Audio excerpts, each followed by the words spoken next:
James Jewell joins us now from Winnipeg, and James was a former member of the Winnipeg Police Service, a homicide investigator, no longer with the police service. This investigation, James, seemed to go pretty quickly. The suspects caught within a matter of days. What's your sense of how this went?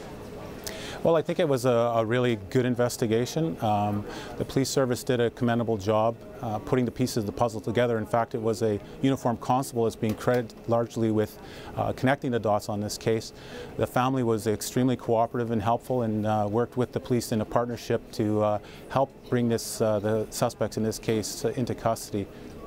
You know, there's been a lot of discussion in Winnipeg, but really right across the country, about whether society generally, but police services in particular, have given enough attention to Aboriginal missing and murdered women. Do you think that there was a special focus this time around on this case that led to success compared to what might have happened in years past?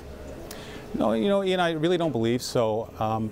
Having worked in the homicide unit for 8 years altogether, I can tell you that those investigations aren't really run or determined how they run by the race or ethnic origin of our victims. Those cases are, the homicide investigators in Winnipeg work those cases the same regardless of ethnicity. In Winnipeg, the homicide unit has achieved a 90% solvency rate over the last 12-15 years. And you don't get those kind of results by picking and choosing what kind of cases you put your effort into. I'm sure there's some people listening to that, though, who will say, hey, that's a former homicide investigator. Of course he's going to say that. It seems to fly in the face of conventional wisdom these days. How would you convince the cynic that investigators in Winnipeg have been giving these kinds of cases the weight they've needed even before the last few months and before it's become kind of a big headline issue?